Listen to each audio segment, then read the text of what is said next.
So in this video, I'm going to show you how to implement sign-in with Apple using Firebase in your Kotlin Multiplatform project. So I'm already working on my new application, and now it's time to implement that feature. So I thought, yeah, I should definitely record this whole process and share it with my audience as well. So why not? Anyhow, you basically need to create, of course, an account on Firebase, create the new project, and from there, when we are talking about the authentication, we need to add here the new provider. So we need to search for the Apple, right? And after that, you're going to see here one field that we need to fill in. By the way, the authentication library which I'm using is called the CMP auth, which is the authentication library for Kotlin Multiplatform. It works well for both Android and iOS. And of course, here you'll find a full documentation on how to use this library in your project. So I'm using two artifacts from this library, CMP auth Google and CMP auth Firebase, okay? And then in my authentication screen, I'm practically using also this predefined Apple button UI container, in which I'm also passing my own custom UI component for that sign in with Apple button. And after we click that button, then we are triggering here some logic. And when we receive the result will bring us the Firebase user that we can later use to actually, create a new user in our database as well. So yeah, that's about that implementation. Of course, I'm not going to go through all of the details on how to implement this CMP auth library in your project, because there is already a full documentation available on this GitHub repository. So I'm encouraging you to go and read it thoroughly. Anyhow, after we have added that sign in with Google or sign in with Apple button, now we can proceed next. So now we need that service ID, right? The next thing you also need to, let me just here open up the Xcode first. So in the Xcode, we also need to enable that sign in with Apple capability. That's why now I'm going to open up this project and add that capability before we proceed with the App Store Connect and the Apple developer account. By the way, if you're going to use sign in with Apple, you are obviously going to need an Apple developer account. So be sure to remember that. And okay, so let me just here see. Let's select our project here, then signing and capabilities. So be sure to select your own target here, and then sign in and capabilities. For the capability, let's here click plus icon and search for a sign in with Apple. Just double click on it. I think it will work. Okay, so now there it is. We have our sign in with Apple capability. Now we can proceed. The next thing, you should also log into your Apple developer account, and then we should open up here either identifiers or certificates, whatever you want. Let's open up that page, and it will lead us to this developer page as well. So from here, we need that service ID, right? So let's go to identifiers actually. Here you need to create that identifier. In this case, I have already made one identifier already for my application that I'm currently working on. And this is the app ID, right? So let me just go back here. So when you click this plus icon, you're going to see here a couple of different options like the app ID, service ID, and so on. So when you're creating an Apple or iOS application, you're going to need to create this app ID, right? And then we're going to create here the service ID as well. So let's first open up that app ID for my current project. There it is. And we also need to make sure that sign in with Apple here is also checked. So down below, we can also search here for sign in. Okay, so now it's checked here, as you can see, which is a great thing. That's what we actually need. Perfect. Now let's go back and let's create here a new identifier. Let's open up first the keys down below. And here for the key, we need to create a new one. So let's call this a key, like for example, the project name, and then the auth. Okay, now let's scroll down below and check this sign in with Apple. Next, let's click here this configure button.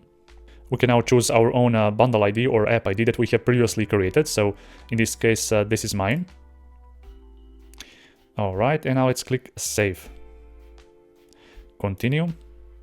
Now we have this new key for the sign in with Apple. Click register.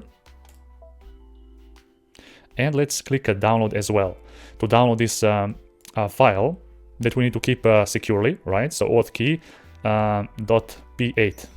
So that's the extension of this file. Now let's click done. There it is. Now let's go back to identifiers. And we can also here filter out different kind of IDs here, so app IDs, service IDs, and so on. As you can see, for the service ID, we don't have that identifier for our new application, so that's why we're going to create here a new one. So service ID, there it is, click continue. Here we can just write, for example, some kind of a unique identifier for our app, like for example app dot and then our app name. In this case, that's called Projectus, and then I'm going to say here auth. And that's it, right? So I'm going to write here just to sign in with Apple. Click continue, register. There it is. We can even write here our app name actually, so it makes more sense. Also, now we can here click and configure this authentication, right? Let's select our own application from here, so our own app ID. And now we're gonna paste that Firebase return URL right here, and for the domain and the subdomain, we can just type here this first part. Okay, I think that would be all. Now let's click next, done, click continue, click save, and there we go. With this, I think that we have completed everything we need. We just need here the service ID that we need to paste here as well. So let's just go back. So service ID, let's open up our...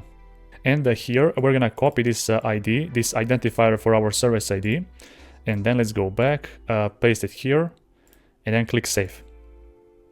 Perfect. So with this, we have completed everything we need for our sign in with Apple setup, okay? There we go. Now let's open up our Xcode project, or this simulator that I'm currently running. There it is. Now we can click sign in with Apple button.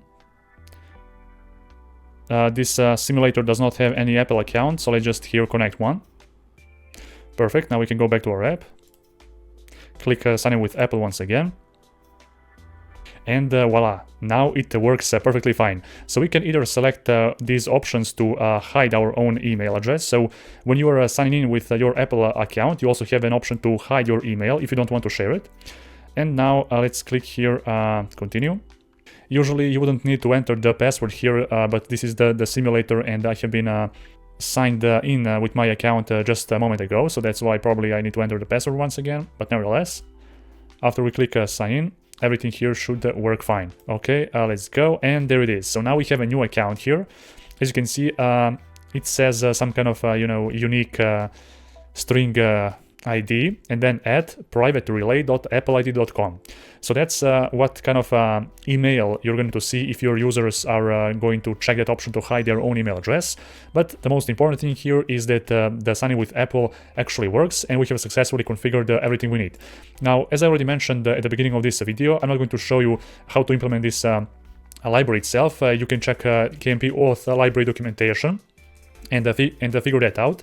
But nonetheless, here I have my own custom sign in with Apple button, and when I click on that button, I'm here calling this Apple button UI container on click, which is the part of that CMP auth library. And then when that Apple sign in with Apple process is finished, we're gonna receive here a result.